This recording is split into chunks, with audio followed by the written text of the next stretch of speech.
I'm going to say this right now. Fletcher's going to win this ball game right here, right now. There's 2 minutes to go. 2 minutes to go. Timeout. 2:16. Fletcher just had that huge run up the sideline. 167, 15 rushes. Yeah, bro. Miami might just win this game. They might just win this damn game. We'll be back. 2 seconds, guys. I have a feeling this might go to OT too. Like, after the first 2 or 3, sorry that I'm yelling into the mic, because I don't know. I can't touch or mess with anything because of the audio levels, because I don't want to mess up the audio levels right now. But freaking after the 2 drives stalled with 3 and outs, and how it's still 3-0 before Texas A&M eventually kicked the field goal, I just have this gut feeling right after I got off stream that it's like, I should have said this might go to overtime, but I didn't. And look at where we are now, where the potential and the shot of them going to OT very much a thing, because even though we've had some huge runs, these touchdowns aren't guaranteed. They could stall and kick a field goal, and we could have a 5th missed field goal. Anyways, but be sure to hit that like, guys. We'll start the stream here, and we'll do an immediate post-game reaction. But if not that, if this thing goes to OT, we'll do a reaction from OT. But stay tuned. Let's keep this thing going. I'll see you guys on the other side of this. All right. So yeah, let me know in the polls. Keep voting on who you guys think is gonna win at Texas A&M or Miami. It was a close game. Still riding with the Hurricanes. We'll see how it ends. Okay. So I'll see you guys on the other side.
Holy shit.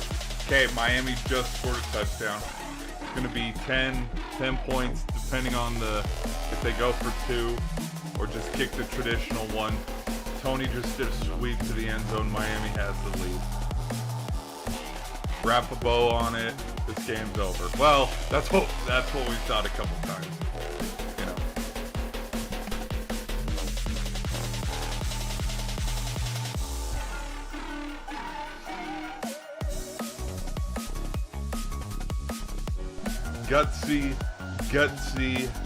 Gutsy drive. Okay, there's still a minute 44. Let me put that down in. Hold on. Minute 44. 44 left. 10-3. Miami leads.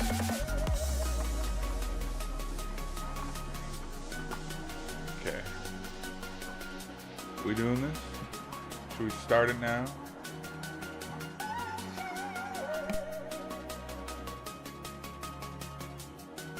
Hey, and I joked about this at halftime. I said, watch Tony on a punt return. It wasn't a punt return, but watch Tony be a big factor here.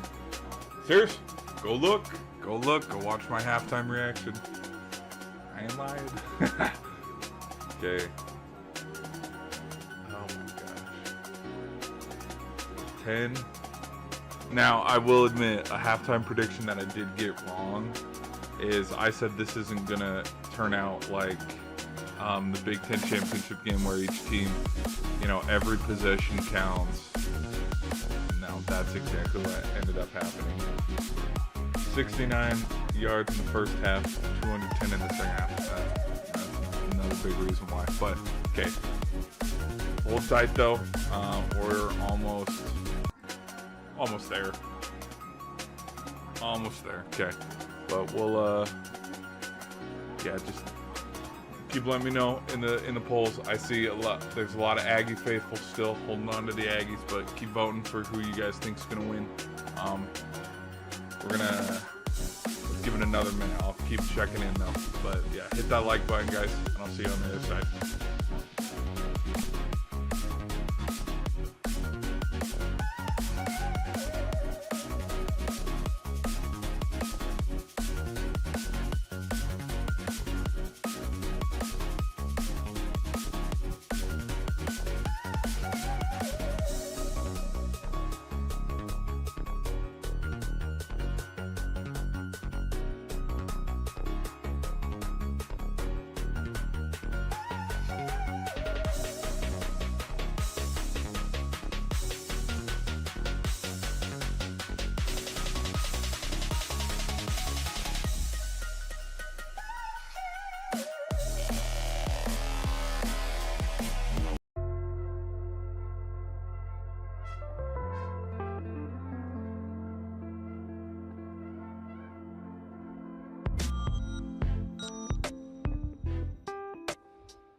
Woo! We had to roughing the passer. We got a minute 30, 10-3. Roughing the passer. Hold on, let's see.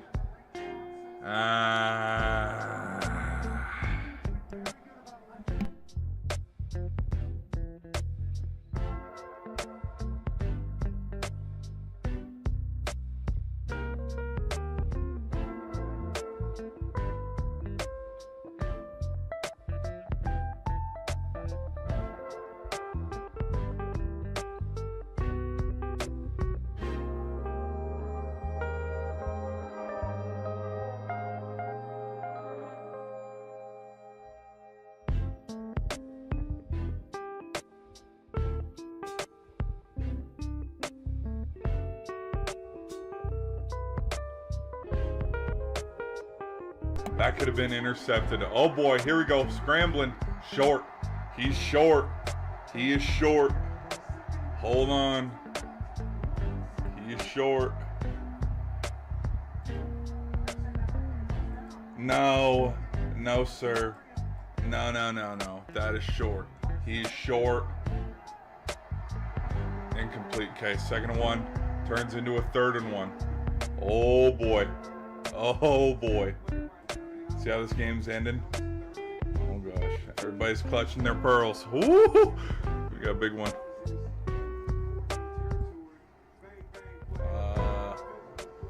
Hold on.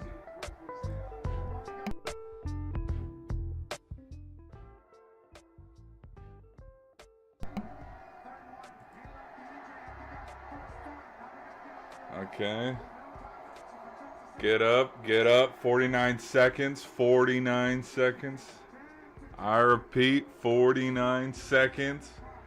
47, 45, 44, 43. Come on, Reed.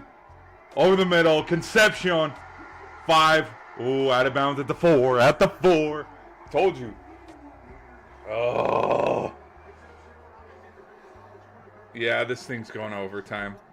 There's no way it doesn't go to overtime. The way that this thing is gone, the way it's going to end here, 39 seconds left in the ball game. Yeah, this thing's going up overtime. There's no way it can't. Okay, let me shut up though.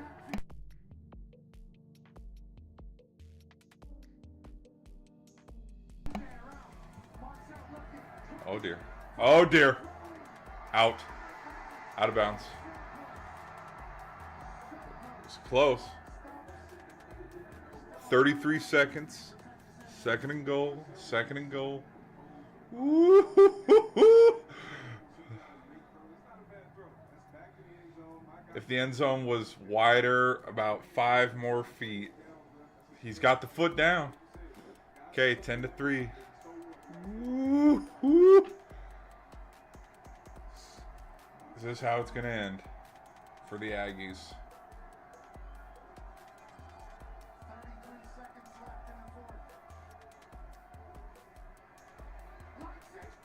Oh! Whoa! Whoa!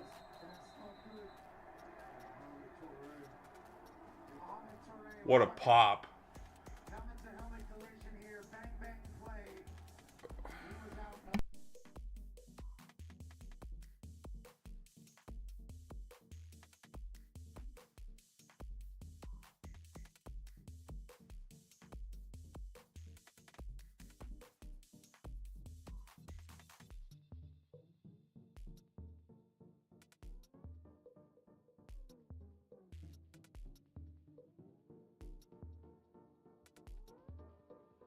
It's Torre. Torre's the one that's down. We have a bang play. This will be, I wouldn't call it a targeting. I'm not. If I'm the official, I'm not calling targeting. This is probably going to get reviewed because it was a jarring hit. This is probably going to be a targeting, first and goal for the Aggies. He's sitting up, which is good, but it was a bang freaking play. Jarred the ball loose. It's the reason why it's still 10-3 and not 9-10. Okay. Yeah, he's a little wobbly. Yep. He's probably gonna. Stay on your feet. Okay, that's. Yep. Let's get him.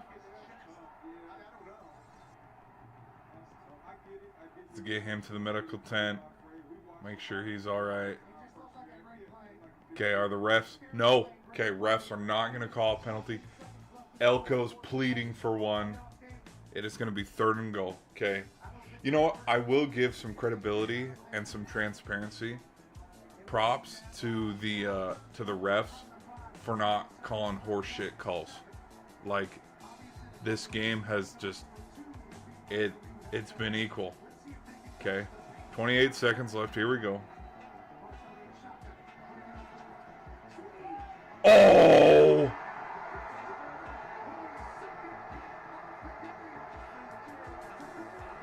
Fitzgerald just called game.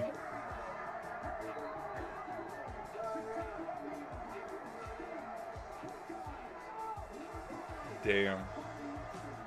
The U, they're going to win it. The U is going to win it.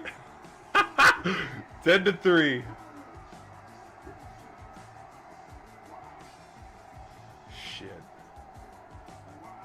That, wow. All right. I didn't think it'd end that way. What a play. True freshman? Fitzgerald is a true freshman. No, he's not. Let me double check. I need that. There's no way Fitzgerald's a true freshman.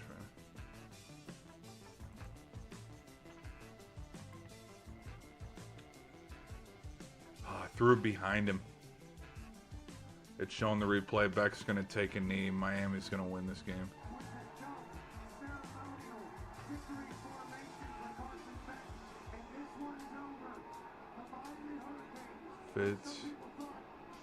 Bryce Fitch. He is a freshman.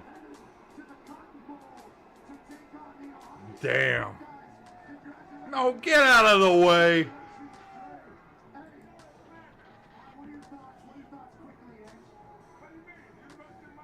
Yep. Bryce Fitzgerald. Called game. 10-3. Shit. That was a damn good game. That was a good game. Whoever... Dude, forget about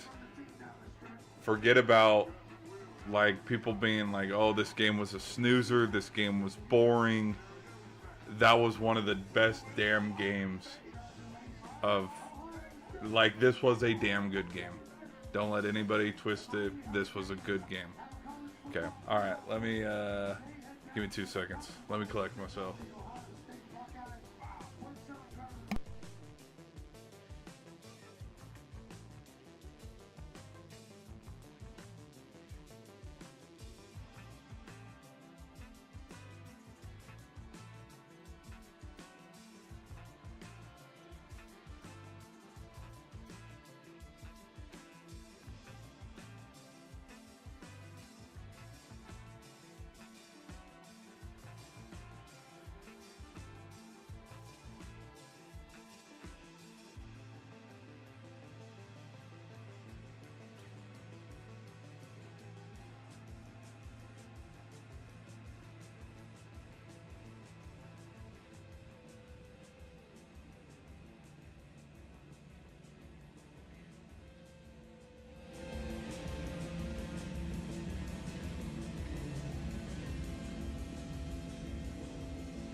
I'm gonna go get water real quick.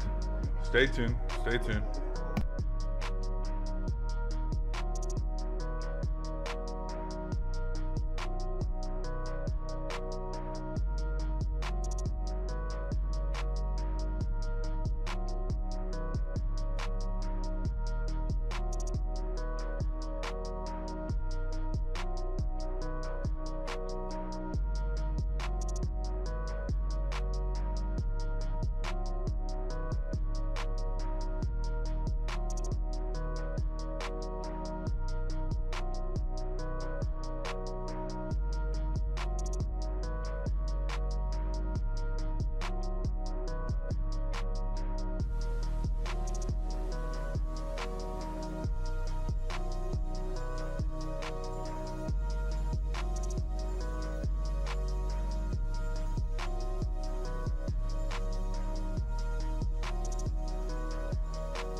Wow. That was... Dude, this game was freaking awesome. I'm trying to collect my thoughts here. Get everything going. Am I caught up on the telecast? I am. There's Coach Elko walking off the field.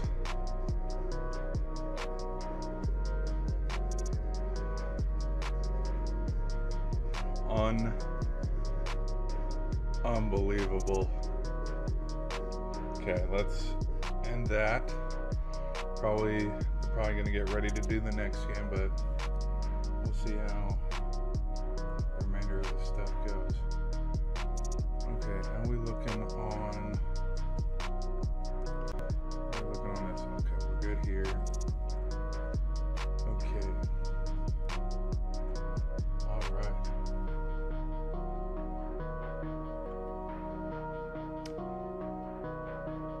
I thought, you know what, this game, I thought, well, it's funny,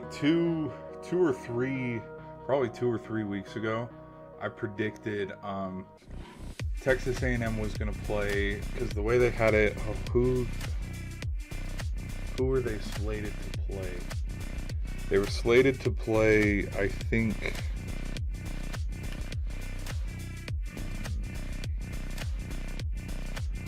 Texas A&M. They were slated to play. They were slated to play Ole Miss or Notre Dame. They were slated to play somebody, and in that prediction with that stream,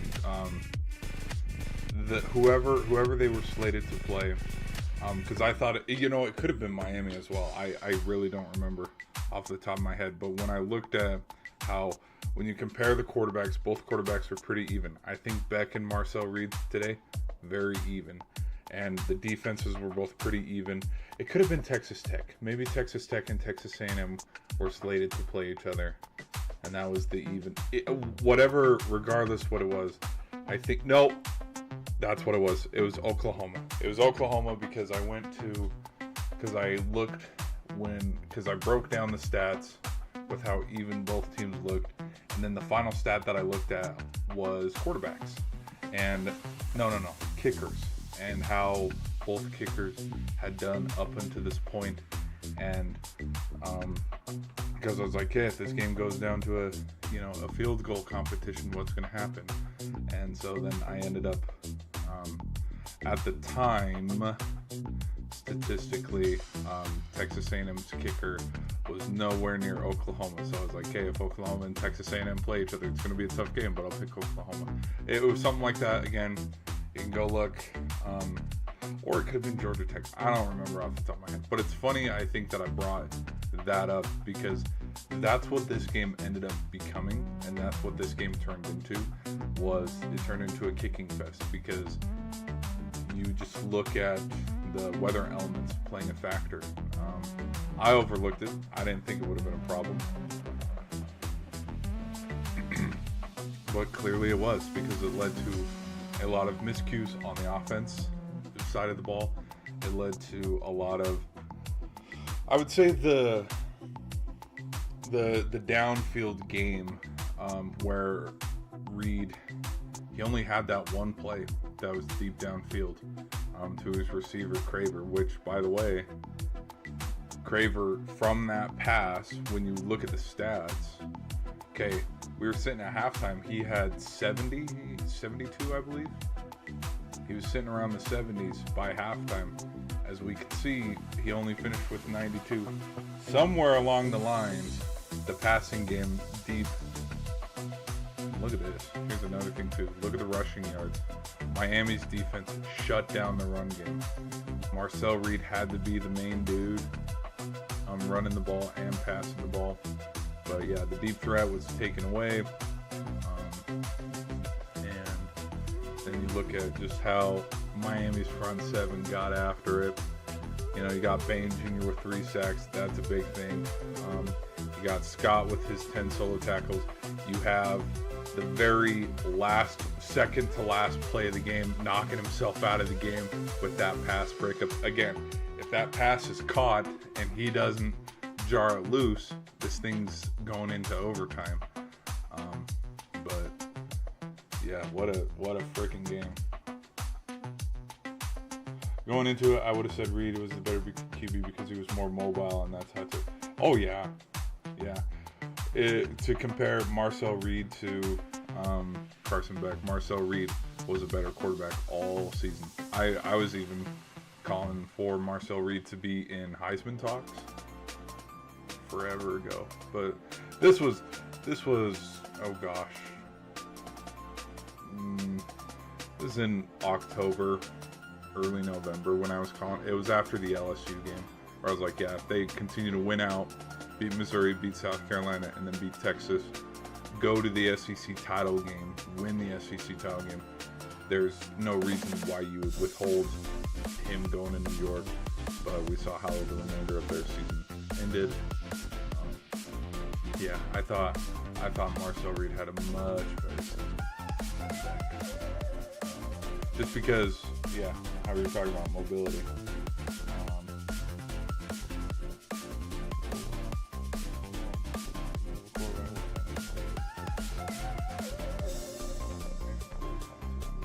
Utter horse shit. Oh yeah, dude. The play calling for both teams in that second half turned very, very interesting. But I think something that happened that we can't deny that happened when this game started to turn a little bit is, especially when, I was kind of even yelling at my TV for it.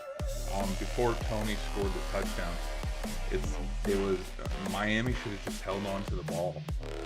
Just, keep tick, take away time, take time off that clock, and then, dude, don't even give the Aggies a chance to get the ball and march back down the field because their defense had stopped them all game. Don't give them the last second chance for something to happen, because another thing that could have happened potentially on that last play, which Aggie fans probably will look at it, I can see, was that last play could have been a targeting.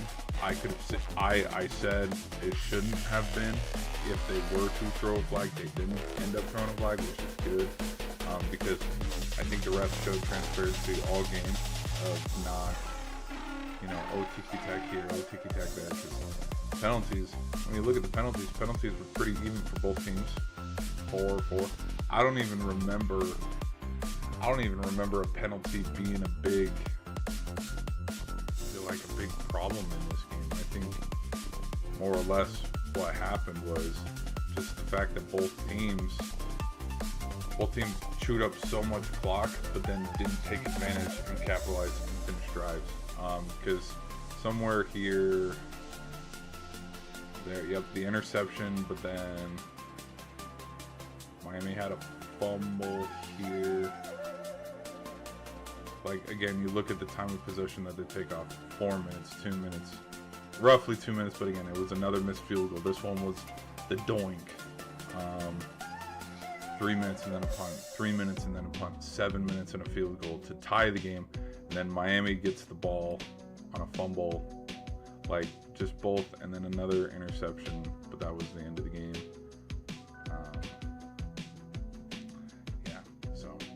I think both teams were pretty even all game.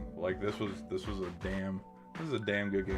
Whatever the case may be, however people want to talk it, slice it or dice it, I think when it comes down to it, this is probably going to be the game of the day, unless I could see a lot of people hooping and hollering about, oh, look at Tulane, they're moving on, and everybody being excited about that. But from a purity standpoint of just football being wow, that this is, even with how ugly this game was, it was still enjoyable.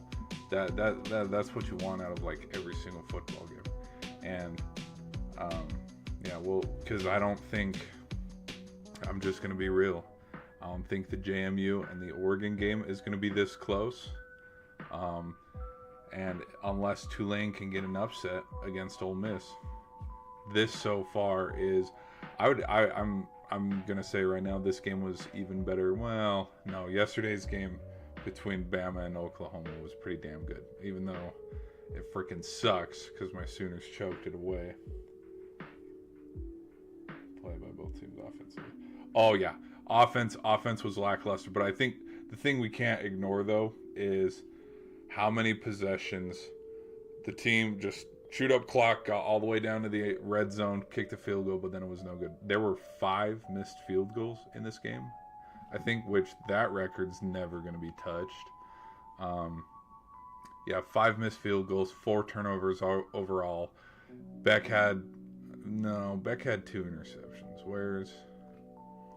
I could have sworn Beck had 2. Beck had no intercept. What? Okay, what about fumbles? There we go. That's the one I'm looking at. Yep, 1 fumble loss, 1 turnover. And then Reed had his 2 interceptions. He also had a fumble.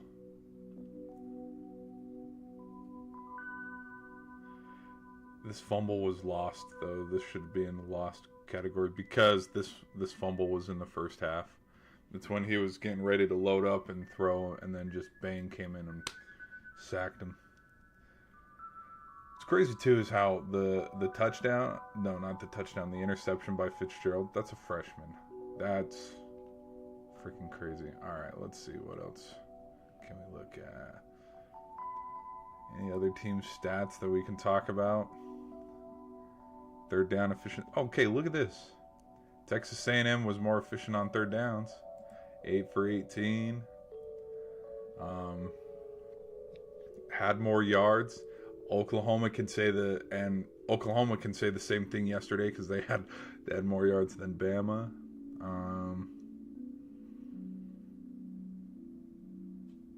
Dang. This is a big one right here. 2.5 yards. Yeah, there was no run game. Miami just shut them down all game. Okay. I wonder what the there's no kind of stat to this, kind of how there is with basketball, where it's like points off of turnovers and breakaway. There's nothing to. I'm not watching other FBS games. Montana and Montana State play 3 p.m. Hey, no, that's a fair take. That is a fair take. Why? Because that game will probably be a lot more entertaining than the next games we got coming up. Because I can't say I don't know who's winning that one out of Montana and Montana State. I would guess it's probably just as good as this one was today, but yeah, from an objective standpoint, yeah, the Ole Miss Tulane game shouldn't be close, and the Oregon JMU game shouldn't be close either. Here, which in fact, I'm gonna show y'all something here. Y'all are gonna love this. Look at this. Whoop. Look what's still up to date. Look at this. This is my prediction. Okay. Prediction is still holding true. Not this far. I updated and edited this the other day. I did pick Oklahoma to beat Alabama, but then out of Indiana and Oklahoma, Indiana was going to win. But look at this. Miami's still moving on. I'm telling you, back in Georgia, it's probably happening,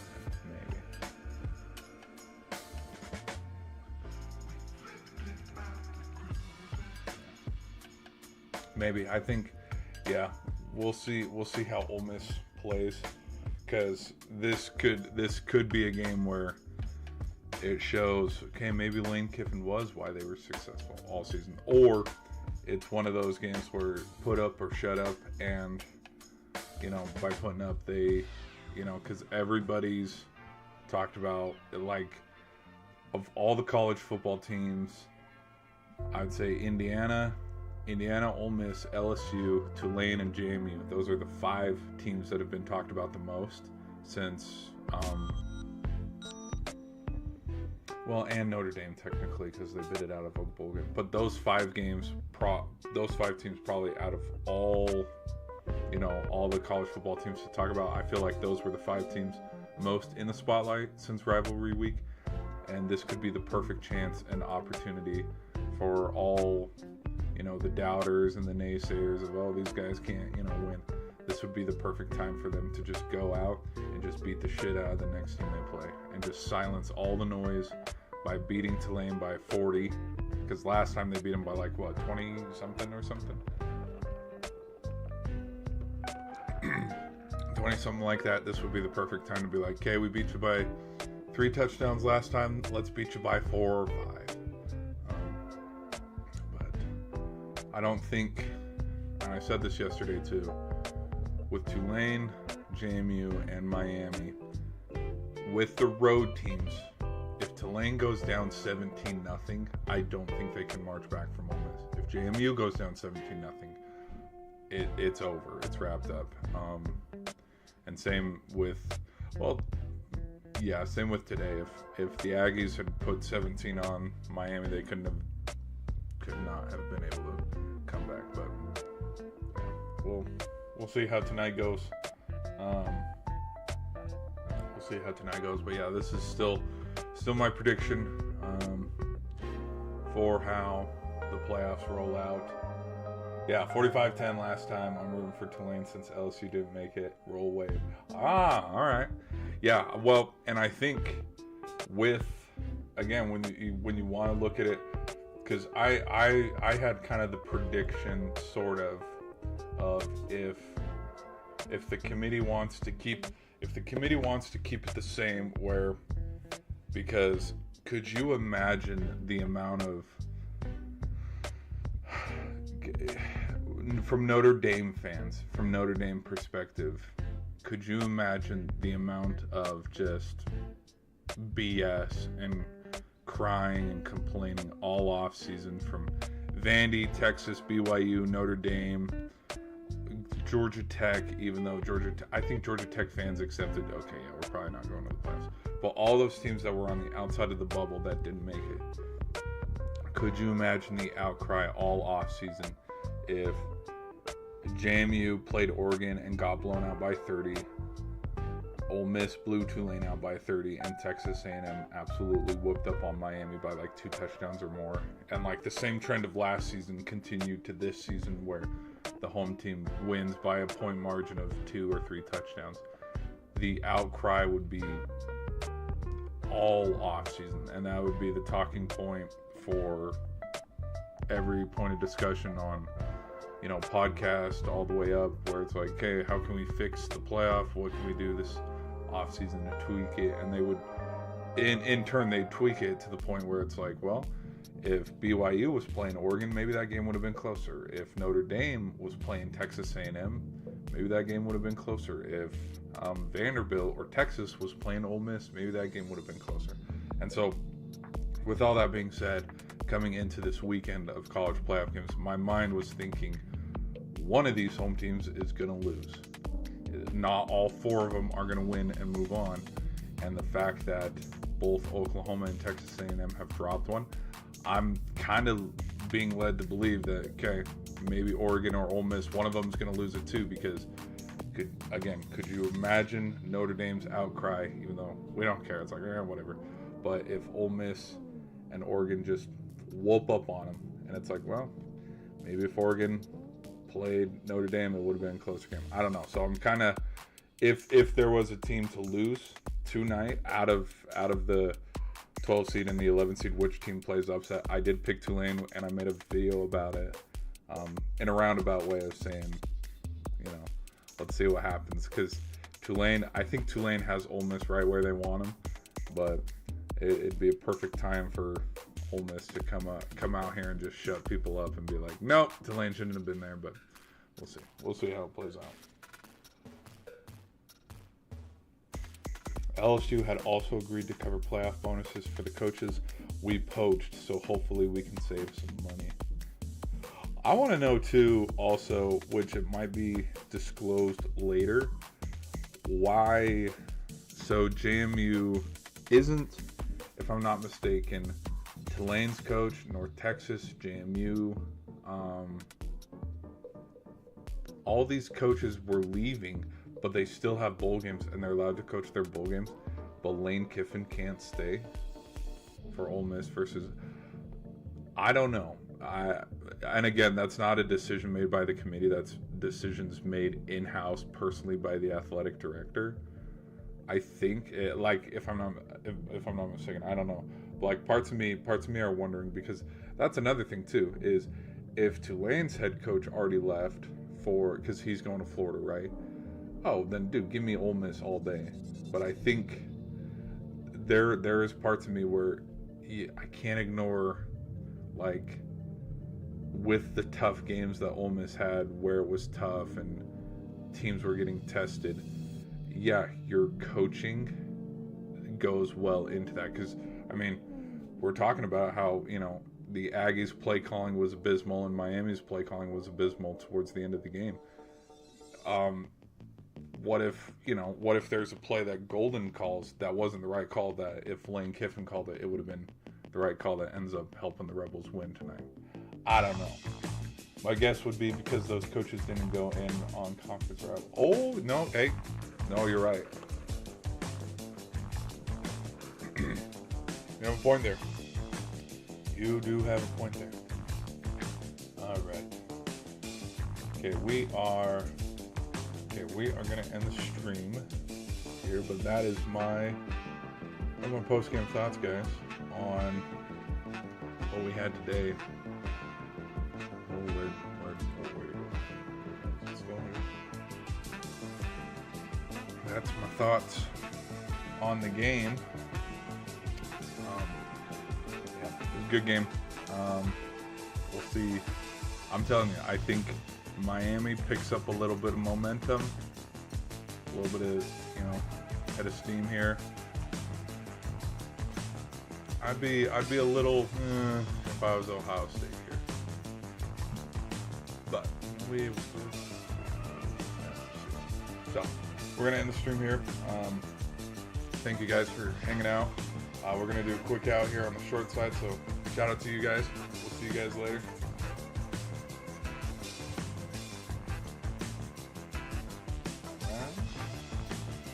Sweet.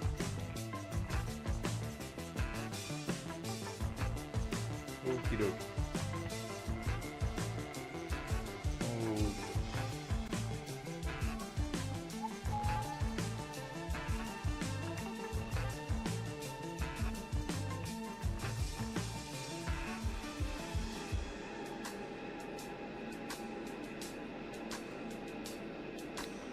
Close that down. Here we go. Close that down.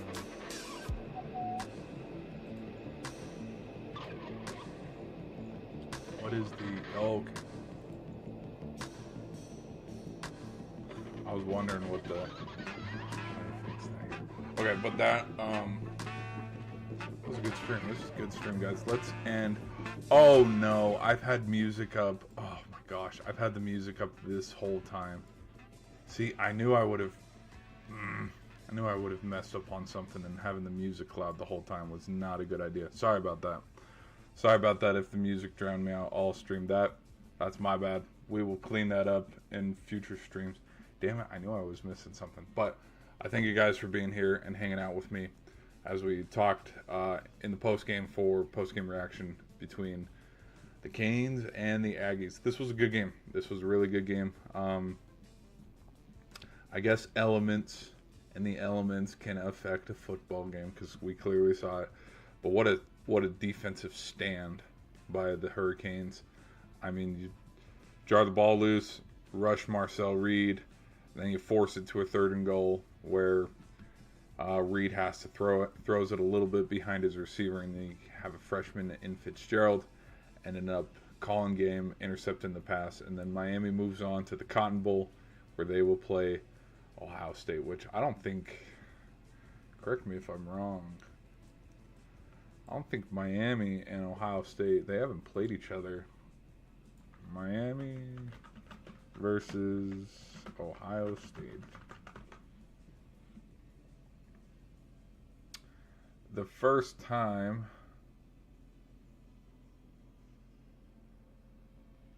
Show more. When was the last time that these two teams met? Ohio State holds a 2-2 record against Miami. Their last meeting was in 2011. 2011. When did that game happen? Oh, Miami whooped up on them, 24-6. All right. Yeah, but this is early in the season. All right. This is a big game. Yeah, these two teams do not play often at all. It's in Miami. All right. And then because this is the national championship, if I'm not mistaken. Yep, the Natty. Oh yeah, this is gonna be a big one. It's gonna be a fun one. All right, well, people, we'll end the stream here. We'll end the stream here.